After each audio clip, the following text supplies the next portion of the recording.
ماں باپ کے حقوق۔ ماں باپ اللہ تعالیٰ کی ایک بڑی نعمت ہے۔ خوش نصیب ہے وہ جو جس نعمت کی قدر صحیح وقت پر کرے، نہیں تو کتنی اولادیں ماں باپ کے مرنے کے بعد افسوس کرتی ہیں، یا خود ان کی اولادیں ان کے ساتھ ان پر ویسے ہی سلوک کرتی ہے جیسے یہ کبھی اپنے والدین سے کرتے تھے۔ حضرت ابو ہریرہ رضی اللہ عنہ سے روایت ہے، ایک شخص نے حضور صلی اللہ علیہ وسلم سے پوچھا، یا رسول اللہ صلی اللہ علیہ وسلم، مجھ پر خدمت اور حسن سلوک کا حق سب سے زیادہ کس کا ہے؟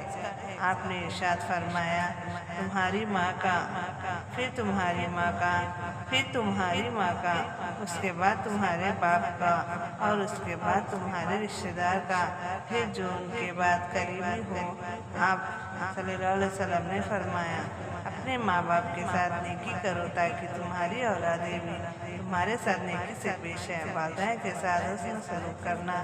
اللہ تعالیٰ نے قرآن مجید میں ماں باپ کے ساتھ اچھا سلوک کرنے کا حکم دیا، اور حضور پاک صلی اللہ علیہ وسلم نے ماں کے پیروں کے نیچے جنت کا دروازہ بتایا ہے۔ اپنے ماں باپ کا اف یا نہ کہا کرو اور نیچی آواز سے بات کرو۔ ایک حدیث سے معلوم ہوتا ہے کہ اگر باپ ناراض ہو گیا تو اللہ بھی ناراض ہو جاتا ہے، اور اگر باپ راضی ہے تو اللہ تعالیٰ بھی راضی ہوتے ہیں۔ ماں باپ کی زیارت کرنا اور ماں باپ کو دیکھ کر مسکرانا، اس عمل سے اللہ رب العزت بندے کے گناہوں کو معاف کر دیتا ہے۔ جب والدین بڑھاپے کو پہنچ جائے تو اولاد کو چاہیے کہ ان کی خوب خدمت کرے، ہر سہولت کا خاص خیال کرے، اور یاد کرے کہ کیسے اس کے بچپن میں جب ہڈیاں کمزور تھیں اور خود سے کچھ نہ کر سکتے تھے، تب ماں باپ نے ہی بڑے مشکل سے پالا پوسا۔ اگر والدین میں سے کوئی بھی کافر ہے تو بھی خدمت اور فرما برداری کرنا ضروری ہے۔ ہاں، اگر کفر کا حکم دے تو نہ منع کرے۔ حدیث سے یہ بات بھی معلوم ہوتی ہے کہ اگر والدین بیوی کو چھوڑنے کا حکم دیتے تو چھوڑ دینا چاہیے۔ اگر والدین کا انتقال ہو جائے تو ان کے لیے مغفرت کی دعا کرے، اصلاح ثواب کرے، اور ان کے دوست و احباب سے حسن سلوک کرے۔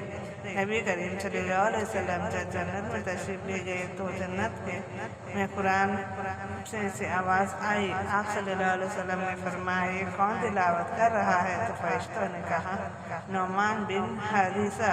اپنی ماں کی ایسی خدمت کی کہ دنیا میں جب قرآن کی تلاوت کرتے ہیں تو اللہ تعالیٰ جنت میں ان کی تلاوت سنتے ہیں۔ ایک بار اللہ تعالیٰ نے موسیٰ علیہ السلام سے فرمایا کہ جنت میں آپ کا ساتھی ایک اعلیٰ کسائی ہوگا، تو حضرت موسیٰ علیہ السلام نے اس کسائی کو اپنے پاس تشریف لے گئے۔ دیکھا کہ سارا دن وہ کسائی اپنے کام میں مشغول رہا۔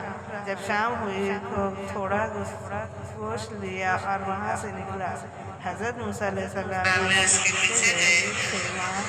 اس کی ماں لیٹی تھی، اس کو اٹھا کر بٹھایا، کھانا کھلایا، منہ پوچھ کر لٹایا۔ اس کی ماں کچھ بڑبڑا رہی تھی۔ موسیٰ علیہ السلام نے پوچھا، یہ تو ماں کیا بول رہی ہے؟ اس کسائی نے کہا، نہ سمجھ ماں ہے، بول رہی ہے کہ یا اللہ، جنت میں میرے بیٹے کے ساتھ